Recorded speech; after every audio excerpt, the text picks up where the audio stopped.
Hello, construction is always exciting, and as you know, there's a whole lot of it happening around Austin. But today we're going to tell you something a little unusual about the construction, ways you can help to build a very special neighborhood. Stay with us on Austin Faith Dialogue. Austin Faith Dialogue, at the crossroads of religion and life. A series highlighting the cultural and social interactions between the worshiping and religious communities in and around the capital city. Austin Faith Dialogue is brought to you by the Austin Metropolitan Ministries in cooperation with KXAN. Join us now in Austin Faith Dialogue.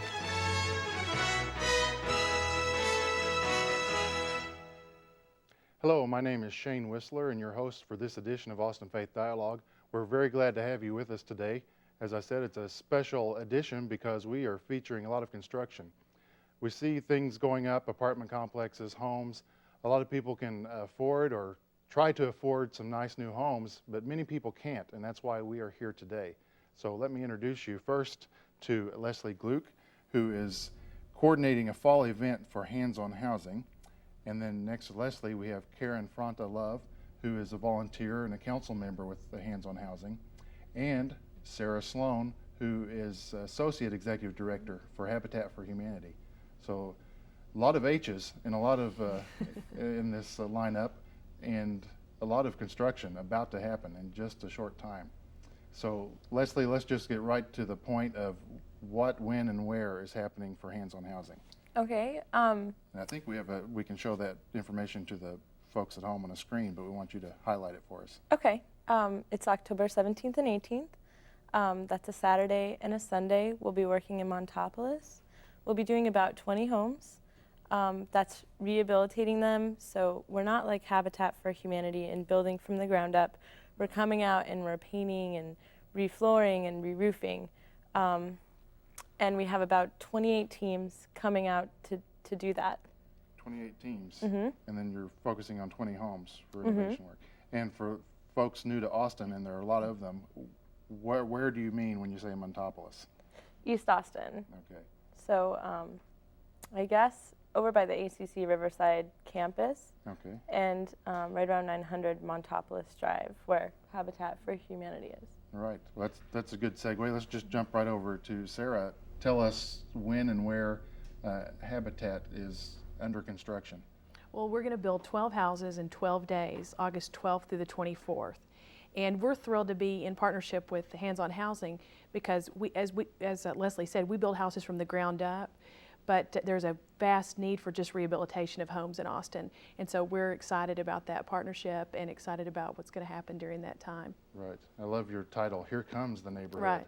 And that's great. 12 homes, 12 days. Right. It makes me tired. It's making us tired right now. But it's exciting. Right. That's a tremendous project, and we'll get more to specific details later in the show, but who can volunteer in general with Habitat? Anyone can volunteer. It doesn't matter what skill level. We, of course, appreciate folks who have skills and are professionals and are very handy, but anybody can be a part. We break it down into volunteer size chunks to be able to build a house from the ground up. Okay. And even people who aren't handy with tools, you have other... Absolutely. We have site support and food support and a lot of different other activities that are going to go on to make this all possible. So everybody can help, so they should call that number. Right. And we'll show it again at Good. the end of the show. And how about Hands on Housing? Well, right now we're taking individual volunteers, anyone that knows how to paint or refloor or anything. We're taking, also if you don't want to do anything like that, we can use any volunteer for a registration desk or sign delivery or taking pictures or going around to the sites to make sure everything's going okay. Right. And so folks can call you for Hands on Housing at the Austin Metropolitan Ministries office. Right. Right. Okay. Well, before we get to the details again later, I find it interesting to discover how people like you got involved with projects like this. And Karen hasn't had a chance to say much yet, and I want to find out, first of all, how long have you been in Austin? How did you get connected with Hands on Housing? Well, I've been in Austin off and on since 1982. I guess I'm sort of a long timer. I left to go to graduate school and came back to the area. I first discovered Hands on Housing in 1994 when I led a group of Southwestern University students to work on one of those projects in the April of that year. And we were a sizable group of about 15, 18 people, and it was the Catholic student group, and I was their campus minister at the time. And subsequently, one of those students became a VISTA volunteer and then became the coordinator for one of the year's projects, and her name was Jennifer Clark. And she asked me to come back last summer and do work with the board in board development and leadership development, or with the commission, I should say, and for Hands on Housing. And they, after a while, have asked me to join and become a commission member in the spring of this year. So this is not just a casual volunteer program. This is something you're dedicated to when you're not doing whatever it is you do the rest of your life. Right. What's your profession and where do you work? I'm in corporate education and development, organizational development. I work for the Joseph Ivy Company here in Austin. Okay, good. Leslie, you're a VISTA volunteer who is assigned, would I say, to Austin Metropolitan Ministries? Right. So how did you wind up in Austin? Or are you a native Texan? And tell us a little bit about your background. Actually, I'm from Phoenix, and I got involved with the VISTA program last year, November 1st. So I was assigned to AMM, the coalition of VISTAs. It started with about 15 VISTAs, and now it's down to 3. And I've been working since November 1st, and my service is up November 1st of this year, right after the event. Okay. For folks who don't know much about VISTA, can you give us a brief description of that and how someone who's eligible to become a VISTA volunteer? Sure. VISTA is it stands for Volunteers in Service to America. It's sort of like a domestic Peace Corps, and they assign a project for you. You tell them your interests in what you want to do as far as social activism, and you go and you're assigned to a nonprofit, and I'm pretty sure you can do it 1 to 3 years, but I'm doing it only for 1 year. And then at the end of your service, you can get an award for an education or just a grant award of monetary unit of some sort. Right. Anyone can be a VISTA, and you don't have to be a college graduate. In fact, it's so that you can continue to go to school. Right. It's been a great program from what I've heard. Yeah. And it seems like you'd echo that. You're here near the end, and your eyes are bright when you talk about what you're doing. And I know it's a lot of hard work. Yeah, it is, but it's pretty great. Right. Good. So as soon as you clean the paint off your hands from the big weekend event and do the paperwork, you're gone. Right. Well, we want to thank you now for spending this year in Austin and all the work you've done. Yeah, thanks. And particularly, you've been mostly associated with Hands on Housing. Right. And at the beginning of my project, I was working for Foundation for the Homeless, which is also an AMM program. Right. And I switched over in April. When did you get hands-on with the housing? What did you do? Did you go out with a team, or you were just coordinating from the beginning? I actually last watched another VISTA volunteer in the spring who did a great job. She did 50 homes in a weekend, and I came on and I watched her and what she did, and then she left in August, and I came on to do the fall. Wow. 50 homes? Mm-hmm. What are some of the things that struck you when you were on site watching, and is there much interaction with the people that own the homes or live in the homes? Yeah, the homeowners are really encouraged to come on out and help out. The one thing I noticed most of all was just the team building. People get out there and they're really kind of nervous and hesitant, and I can only paint, and this is all I can do, and they really underestimate what they can do, and they get out there and they do a great job. So you get to see connections with the homeowners, but then the team coming together. Right. How many are in a team? Between 5 to 10 people, just as long as it's more than 5 people. Right. It can be anywhere from 5 to 30. Okay, good. Well, Sarah, I want to hear your story about, you're on staff Right. as well. Leslie's a staff person, and you're on staff for how long with Habitat, and how'd this happen? Okay. Well, in college, Habitat for Humanity is an international organization, and so in college, I volunteered with Habitat and got interested in what it was about. And then I worked at another nonprofit in East Texas, and then decided that I'd like to change my profession, and was very interested in what housing can do for individuals. And so I went and volunteered in North Carolina at a Habitat affiliate there as their family services coordinator for about 7 months, and then came to Austin and was able to get on with Habitat Austin and have been the associate executive director. And actually been various titles throughout the 4 years that I've been with them, but now I'm the associate director. Okay, great. Karen, what can you remember of your first hands-on housing experience? A lot of people. I mean, just the morning when everyone gathered to get their instructions, we do registration, and everyone is assigned their home. A lot of excitement and a lot of people. And people from every age group imaginable getting ready to go into the neighborhood and help. And then the homes on that street, there was a whole neighborhood, I think it was Guadalupe neighborhood, that was done at that time, and just so much activity. It was just phenomenal. It was so alive. It was very exciting. We didn't have all the tools we needed, but people from different groups would share their tools with us. It was really great. So people weren't worried about getting their particular tool back. They have a... Oh, somehow it just all sort of happened. I mean, it's sort of, things come together in just a sort of strange way with this event every year. That's good. I used to believe that all these things are coincidence, and now, of course, being a minister, I see lots of connections that aren't accidental, and maybe only afterwards you look back and see a thread running through them. And I would invite, if we have a couple of minutes before the break, if any of you would care to share how this connects. We call this Austin Faith Dialogue. Can you tell us where faith comes into play? Is it just a little connection between churches and the organization, or is it have a spiritual significance to you? Who wants to tackle that I can one? start with that. I think Habitat has a grand spiritual aspect to it. We invite people of all faiths and no faith to be a part of Habitat, and it started by Millard and Linda Fuller, and it was based on Christian principles in their life. But it's so much more. It's a miracle when the houses happen. We have to count on faith for all the goodwill and all the things to happen that need to. So there's so much good energy and goodwill that happens. It's exciting, and Habitat is also faith in action. So it's not a lot of talk. It's action. It's doing something. It's seeing what the problem is and doing something about it. Good. Any other reactions related to faith in just a second? Are you ready for that? Yeah. Okay. Well, I think that most of us feel something, whether how we act on it frequently or not, a need to act out that faith in some way, to be moved by that spirit in some way. And I think this gives us a chance to do that,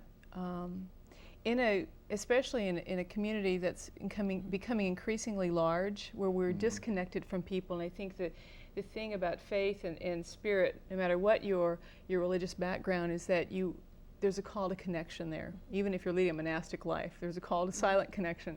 And I think this allows us to do that with our neighbors in other parts of the city and truly be community. That's very well said. I want to I'll give Leslie a chance to think about that if you have a response, but I want to take a short break, but please stay with us for Austin Faith Dialogue.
Hello, thank you for staying with us or joining us with Austin Faith Dialogue. It's a special edition to talk about very definite and specific ways you can help build community in Austin.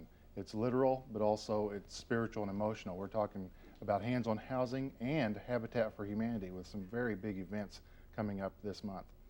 And Leslie, I didn't give you a chance to respond or tell us something more about Faith Connections. Well, what I've seen just from working with Hands on Housing is a bunch of people coming together to fix a roof. And that's just a really moving experience because everyone from every faith or no faith is coming together because the need's there.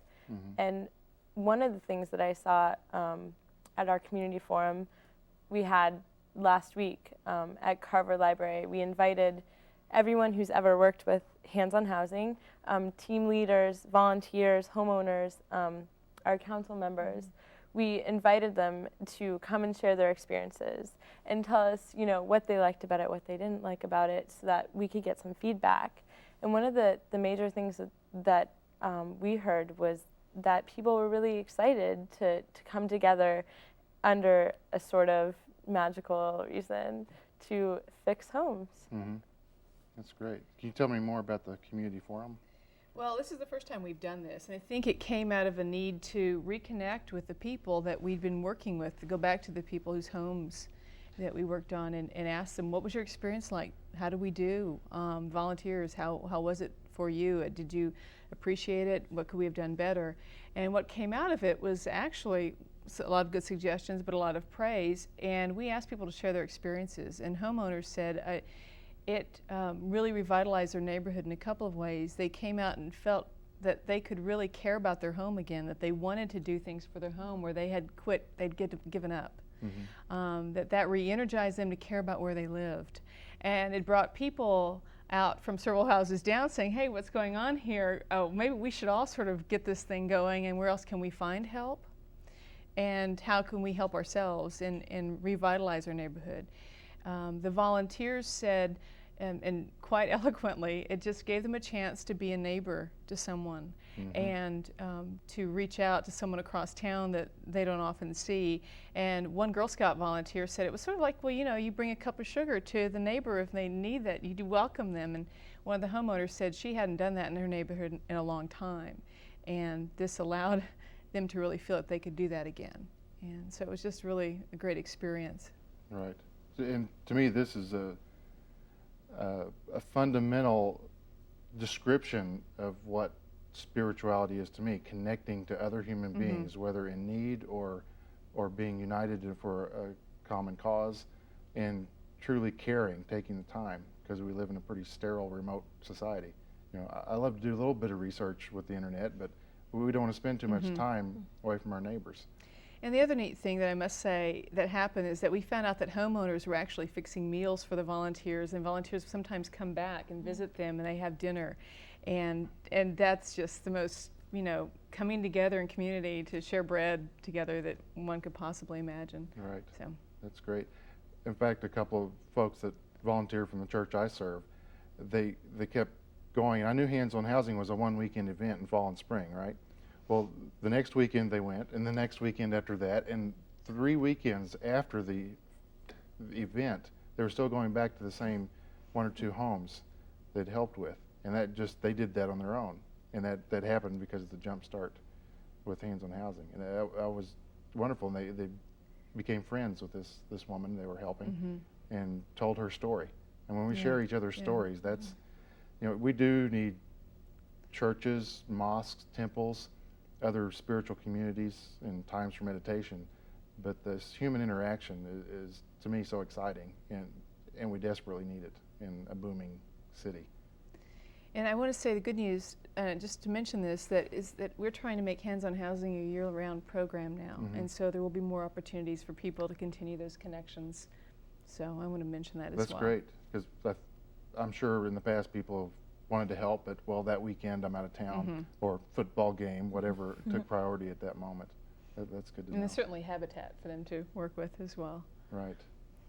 What can you say more about Habitat and ongoing for the folks who don't know much about it? Well, we almost work every Saturday of the year, including if it fell on a holiday even, and then Wednesdays and Fridays also. And I echo the same information about, or the same thoughts about, we're going to build a subdivision. That's what Here Comes the Neighborhood is about, and it's going to be, as I said, 12 houses in 12 days, but it will eventually have 24 lots on there. And so the idea to build community in that way, and to have our homeowners build community within themselves and be a part of the Montopolis community. We already have houses over there too, and just that the culmination of everything together. And I'm really hoping for good things and excited about what will happen as a result, and maybe the far-reaching effects of that too. Right.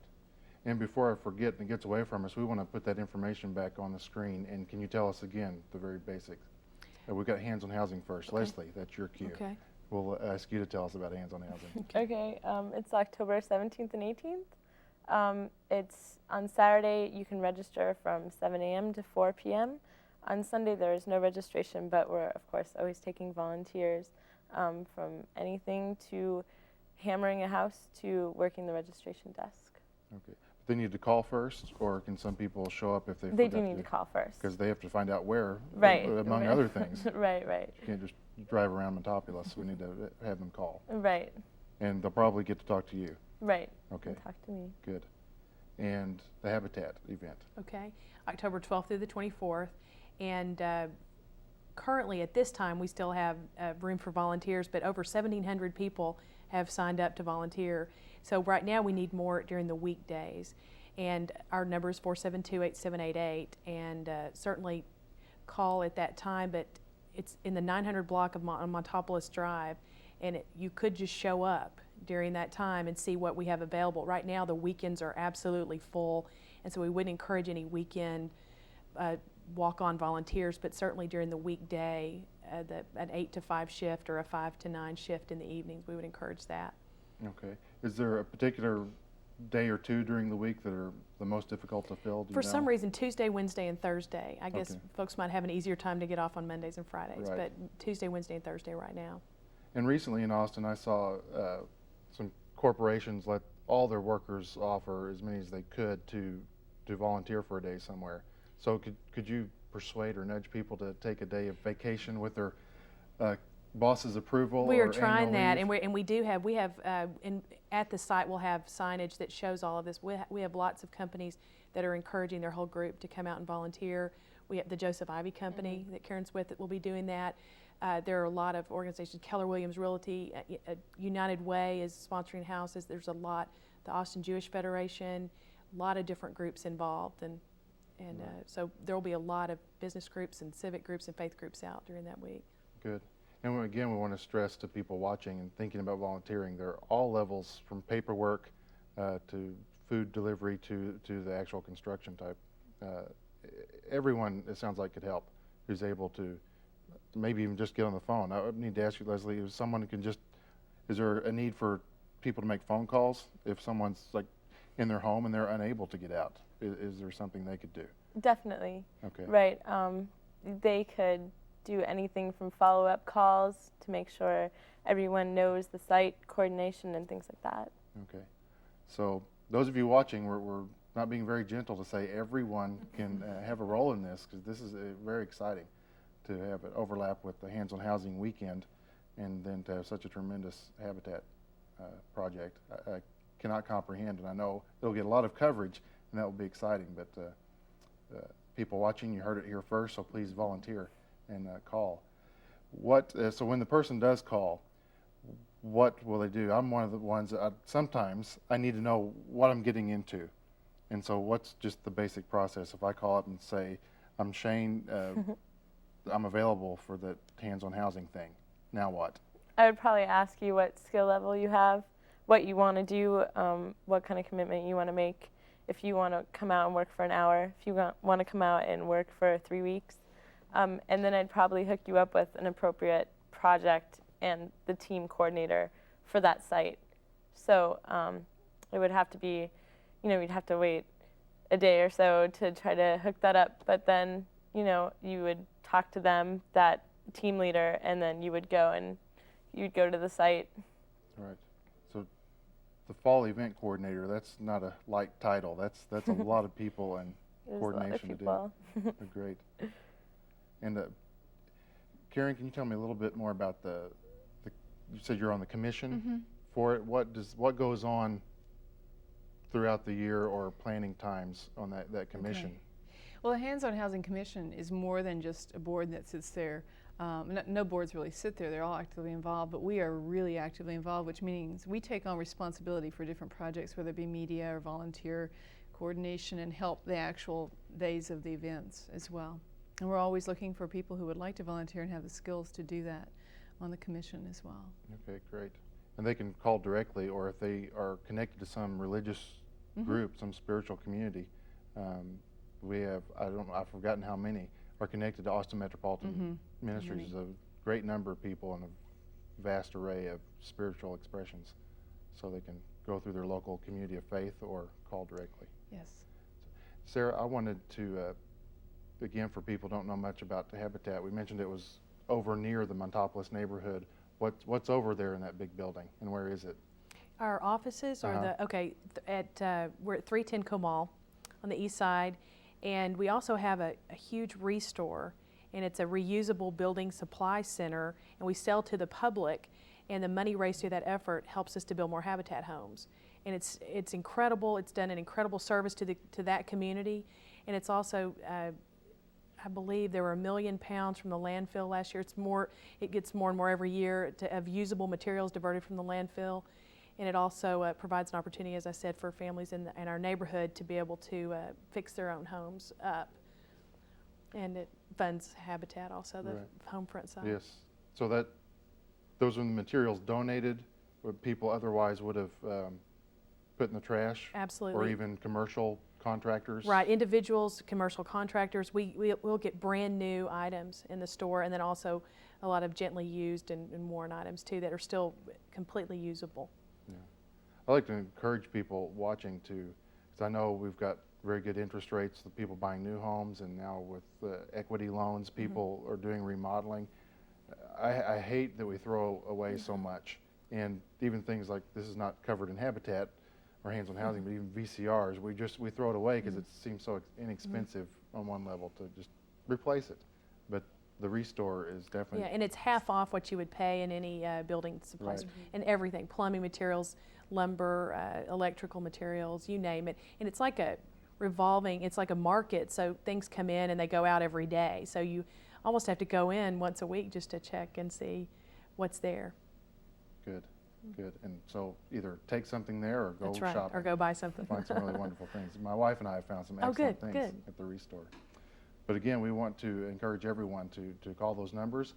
If you're not interested in volunteering, please call someone else. And this is year-round. I think these folks, although Leslie has to leave at November 1st, sorry you have to leave, but your projects will continue thanks to your support and the support of everyone else.